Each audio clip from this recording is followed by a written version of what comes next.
Hey, this is Super Game Ghost, and this is a list of the top 10 most expensive Sega Genesis games. As usual, I'll be using complete inbox prices as the basis for this list. Let's start.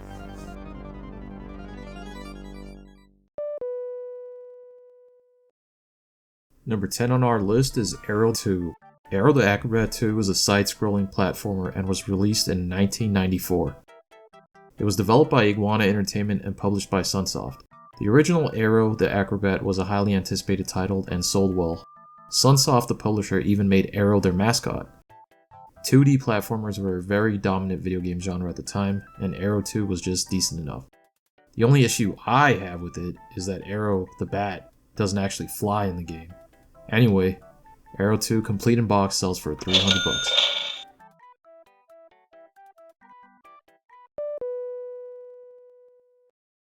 Number 9 on our list is Sparkster. Sparkster is also a side-scrolling platformer that was released in 1994.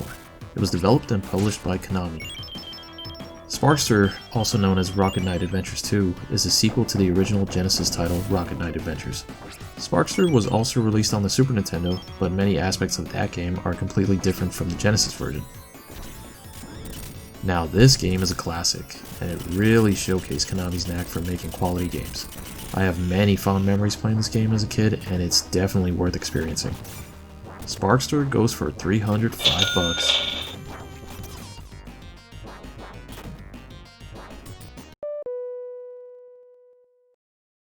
Number 8 on our list is The Punisher. The Punisher is a beat-em-up release for the Genesis in 1994.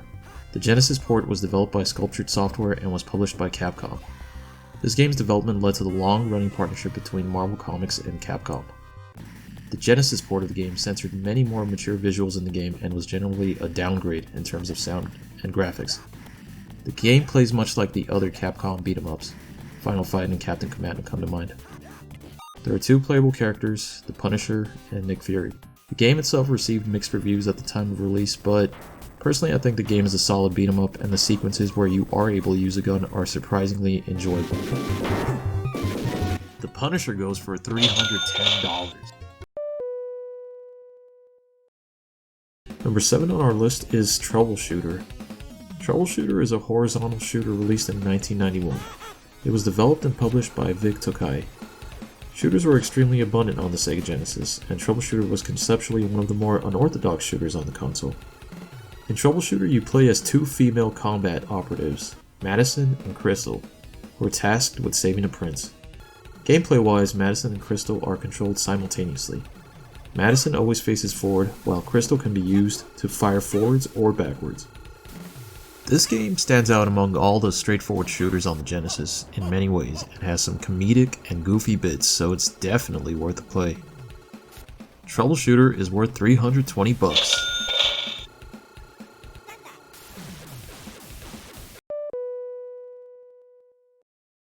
Number 6 on our list is Bible Adventures. Bible Adventures is a side-scrolling platformer released for the Genesis in 1995. It was developed and published by Wisdom Tree. Bible Adventures was originally created for the NES in 1991 as an unlicensed game. Its creator, Wisdom Tree, was a Christian video game developer who primarily sold their games through Christian bookshops. The Genesis port of the game is visually similar to the original NES game, and there were no real improvements made to it. It features 3 stories from the Bible as 3 separate games, and has gameplay most similar to Super Mario 2. This game has gotten lots of negative attention through the years, and is frequently part of worst games of all time lists. Anyways, the game goes for about $330.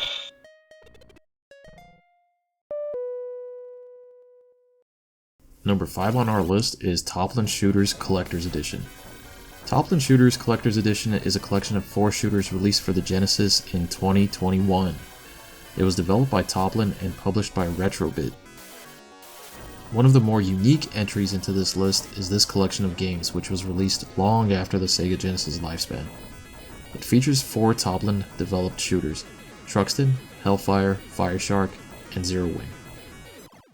The conception of this collection was made possible by Retrobit, who also developed a wireless controller for the Genesis. Licensing was acquired from Masahiro Yuge, who was the original score composer of these 4 games and now the owner of the Toppling brand. This collection goes for $400.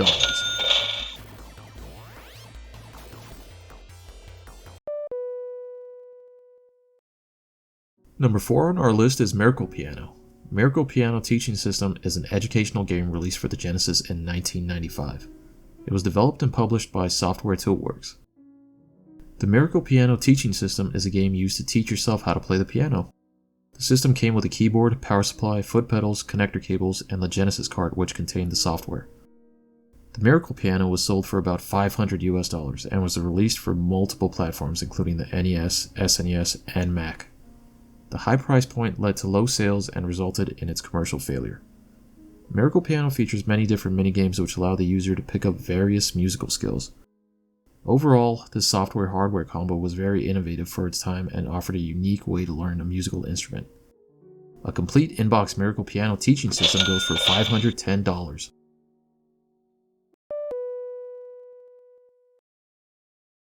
Number 3 on our list is Zero the Kamikaze Squirrel.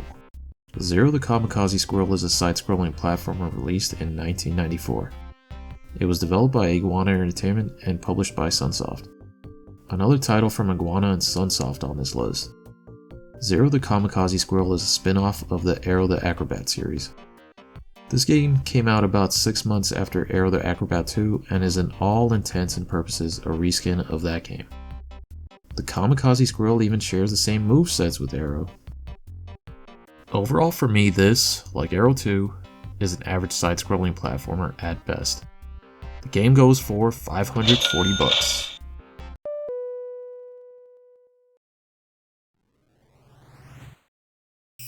Number 2 on our list is Musha. Musha is a shooter released for the Genesis in 1990. It was developed by Compile and published by Toplin. Another Toplin shooter on the list. Musha is a sequel to the LS series.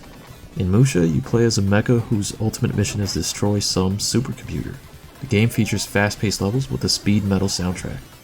This game has seen re-releases on the Wii's Virtual Console and more recently on the Nintendo Switch. Reception for the game has been mostly positive, however most reviewers stated that the game's difficulty was a little too easy. Musha goes for $840.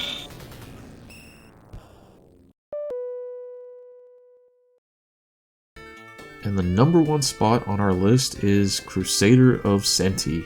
Crusader of Senti is an action-adventure game released in 1994. It was developed by Nextech and published by Sega and Atlas. Crusader of Senti tells the tale of a 14-year-old boy who must fight against monsters in order to preserve the human race. Throughout the game, you collect different animals with unique abilities which help you progress through your journey. With the overhead view, exploration, and puzzle solving, this game would be best described as a Zelda clone. And though it might be a Zelda clone, it is actually well done and it has many great moments. As of June 2023, Crusader of Senti has seen a re-release for the Nintendo Switch. A complete in-box Crusader of Senti goes for $1,450.